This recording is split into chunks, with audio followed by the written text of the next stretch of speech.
All right, it's a rainy afternoon. What are you guys doing out there? Tell us in the comments what you're doing. We're gonna do something fun with cooking today in my kitchen. We made a cracker dough yesterday from the cast-off sourdough starter, because this whole project started with we were gonna make sourdough bread, and it takes 7 to 9 days to get that sourdough starter to right where you want it to be. Along the way, when you're doing that, you have to take half the mix out and essentially throw it away so you can keep feeding the sourdough. I just have a problem with throwing food away. I always have. It's just a thing. So we've been making things like pancakes and waffles and crackers and pizza doughs. I wish I could have shown you the broccoli bread that we made yesterday, but that came out of the oven and it was gone instantly, along with that pizza that we had yesterday. It was beautiful. But if you want to check out any of those final items, we try to put them in the thumbnails to our videos on our YouTube channel, so you could hop over there. If you just came on board recently and you missed some of those, you could see all the things that we've been doing this week on our way to this loaf of sourdough. So with that being said, I just want to start this morning by showing my sourdough, or afternoon, I don't even know what time it is anymore.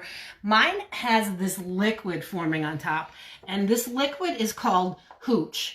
And if you happen to get that and you smell it, it smells like alcohol, like flat beer. What this is telling me is I didn't feed it enough yesterday, so it didn't get enough flour. But that's not a problem. We can go ahead and fix that. We're just gonna take it and stir it up. And I'm gonna mix in 1 cup of whole wheat flour and a little less than a half a cup of flour this time, because what it's telling me is what? Water. Of water, sorry. A cup of whole wheat flour and a little less than a half a cup of the water, because when you get that alcohol on there, what it's telling me is the starter mix got really aggressive and ate up all of its nourishment that it had. And I'm going to look at this later on this afternoon. If it isn't like bubbling and going back to that mixture that you saw in some of the previous videos, I'm probably going to feed it again today. So it could be just that it was warmer in the kitchen and it got really active. It could be that when I was hastily not measuring in one of my videos, I just didn't get the accurate amount of flour in there. But it's not dead, not to worry. A sign that your starter would be dead would be things like mold and mildew, or a blackness, a crust and a blackness around it. So I'm not seeing that. I'm encouraged. I'm going to keep going. There's no fear, okay? If this thing fails, you just start all over again. It's that easy. It's flour and water and time, and that's all that sourdough starter really is. And we've had a lot of fun making all these other products, and like I said, I've really discovered that using this, whether I get to the bread or not, using this in some of my other recipes has given me a different texture and a different elasticity to doughs that I haven't previously experienced. I was really psyched about the pizza dough. I loved the flour tortillas that came out. We had those last night as the enchiladas. The broccoli bread yesterday was delicious. The crackers today are great. I'm kind of sorry that you guys can't really sample the products that we're making, but if you go ahead and make those in your own kitchen, I think you'll discover the same results. So the first thing that I'm going to do today is roll out the cracker dough, show you how to roll out the cracker dough. I've been rolling out dough all week. You should have that down pat by now, but I want to show you how to cut it and get it into the oven, prepared in the oven. And then we're going to roll over to a hummus.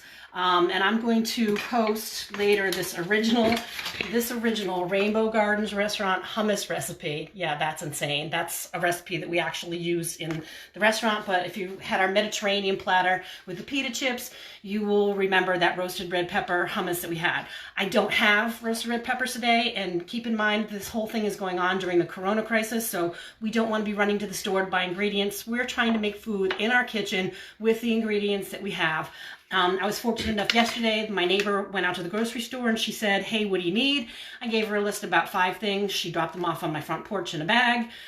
We'll figure out how we're going to settle up later. But if you can buddy up with someone in your neighborhood and when you're at the grocery store, pick up stuff for someone that lives right next door to you, that'll keep the number of us going out to the stores limited. And our family's fed, and we'll be able to hopefully knock this virus down for the sake of our healthcare workers who are fighting the real battle.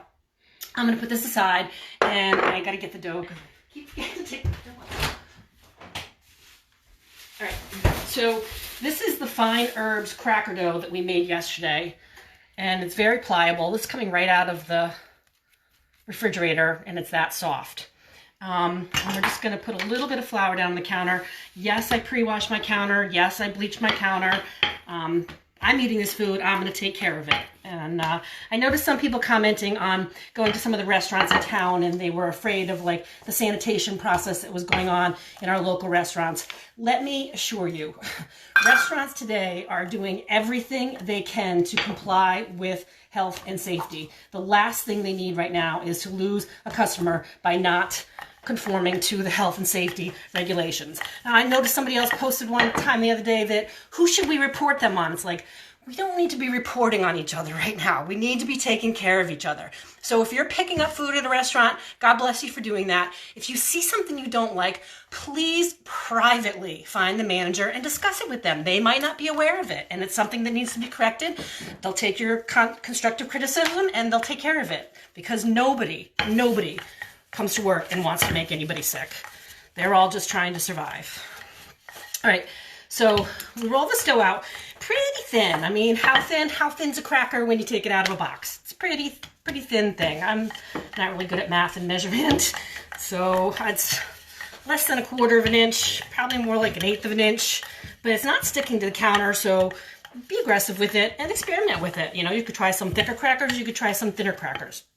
Now, the ones that I made earlier, I used the same pie tool that we used the other night in pasta. We didn't post the pasta video that we made because that just kind of like spur of the moment happened, and we didn't really follow recipe. So we're going to go back, circle back to that next week and make fresh homemade pasta. But you see, this will make the nice little marks around the edges if you want to use something like that.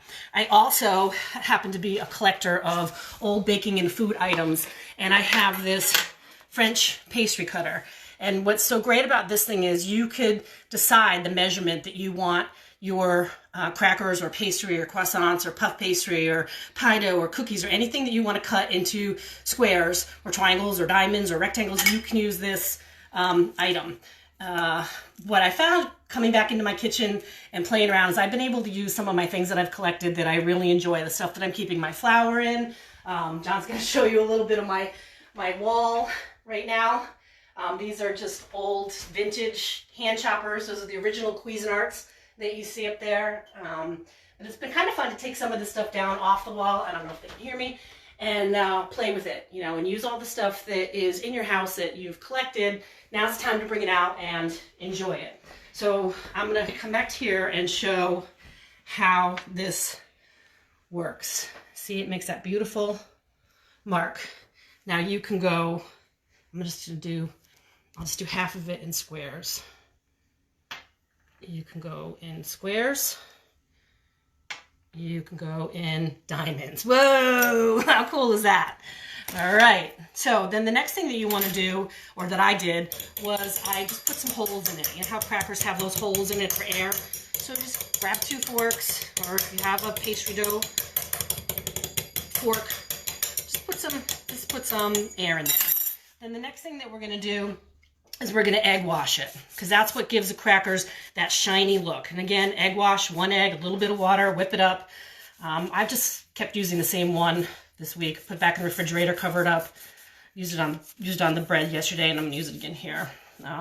Fortunately, we have chickens out in the backyard that are happy to give us a dozen eggs a day. Here's some of them actually in front here. If you want to take a look, this one, we get blue, white, brown. We love our fresh eggs. Fresh eggs are a great thing to have right now. So the next thing that we're going to do is season this. On the ones that I made up front, I did half of them with salt and cracked black pepper. Remember, we have the rosemary, the sage, the dill, and those chives in the dough that we made. And we're going to go ahead and put that dough up there for you today. I don't think we did yesterday, so we're going to put that up there for you today. Then on the other half, I'm going to do just Parmesan cheese. This could be Parmesan cheese, this could be crushed red pepper, this could be just sea salt, cayenne. Then I also had this zaatar the other day, which was this Lebanese seasoning of all the ground herbs and sesame seeds. So I'm going to put some of that back here. I don't have sesame seeds, but you could put sesame seeds on there. But just have fun with this and experiment with it. And if you don't have any of those fancy cutters like I had, you certainly can just use a plain old knife, you know, and cut through it. Now, I tried picking some of these up. We're going to go to a sprig a spray baking pan. This is another Pampered Chef pan that I have. No, these pans aren't dirty. They're seasoned. They've just been used a really long time. And you could use an offset spatula like this to pick them all up if you don't want to touch, or you could just go with your hands. You have a better ability of placement with your hands. So you don't really want them to touch. They're not going to spread. They're just going to bake up golden fluffy. I put mine in a 450-degree oven. That's what my oven is here at home. And I put it in there for about 12 to 15 minutes. But go on the lighter side of that timing and keep your eye on it, check on them, and go a little bit more. You're looking for a light brown crust, and you're looking for crispiness. It's not going to be as crispy as the crackers with the preservatives in it, so, hold on with that a little bit.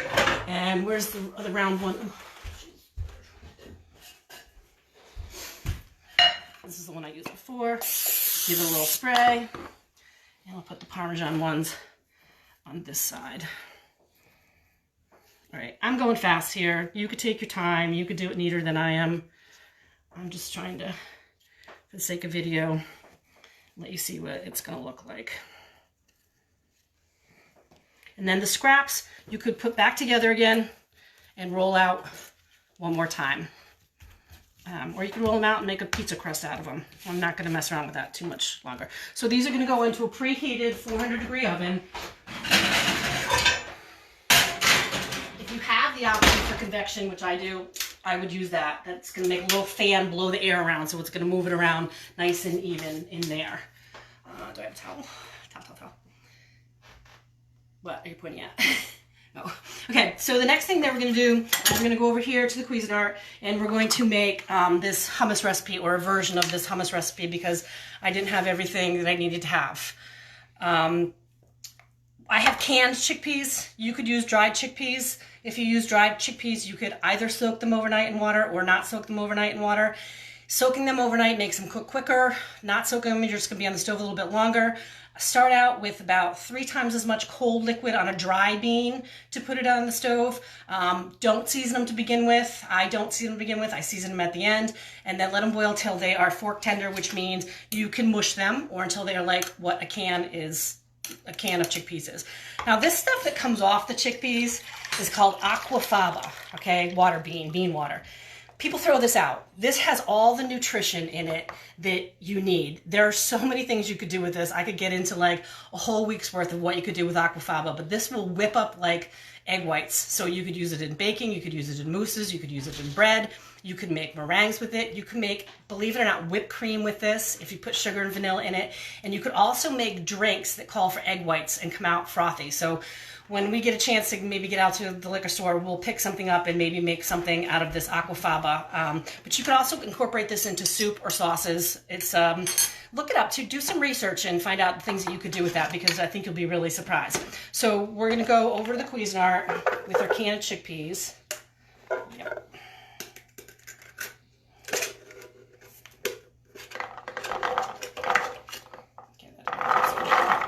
So we're going to get those guys in there. I don't have lemon juice, so we're going to use limes. And here's a real cute trick. You can put them between your tongs like this and squeeze them. Squeeze all the lime juice out of it. Or you could take your fork. Limes don't have a whole lot of seeds, so you don't need to worry about it so much. And squeeze the lime and twist the fork. Let's see if we can get this on video. Hold on, let me start with a new one. So you put the fork right into the middle of the lime. I'm going to squeeze with this hand and twist. And see all that juice come out of there? It's amazing. Now, if you were doing lemons or oranges and there were seeds, you could put a little strainer over this to get that in. But the traditional hummus has lots of lemon juice in it. I don't have lemons. I have limes. Life gives you lime. Make limeade. I'm also going to use my favorite, the granulated garlic and the granulated onion. A little salt and pepper. Okay, now here's where you could decide what you want your flavor profile to be. I am going to go with Sriracha and lime because that's what I have. I'm also going to use this mix that I made. This is going to show up in the ramen noodle later. It's kind of like my green curry paste. I roasted on the stove some onions and some garlic and some jalapeno, and I mixed that with the scallions and the chives that we had out back. some lime juice because I didn't have lemons, some almonds, a little bit of olive oil, some ginger, and I made a paste out of it. So this is really spicy because it's got like a whole jalapeno in it, and I'm just going to add a little bit of that. I can taste it afterwards, but we like it spicy here, so I'm going to go for it. And then this is going to show up again in a ramen noodle dish that we're going to make later in the week. Always thinking about what we're going to do later. Now this is tahini, sesame tahini paste. You guys should be familiar with this. If you don't have tahini in your house and you want to make hummus, you can use almond butter. If you don't have almond butter, you could use peanut butter. It's the creaminess, you know, of this that is going to marry with the... I'm not measuring, but I'm going to give you all a recipe for it that you can use. Okay, so then we're going to go to... You might have to do a little bit of scraping as you go, but you can see it's starting to blend and mix up to get to that smooth paste. I'm going to give the noise. All right, it's looking a little thick to me, and keep in mind that this will thicken up a little bit in the refrigerator. I mean, you could decide if you want it thick or thin.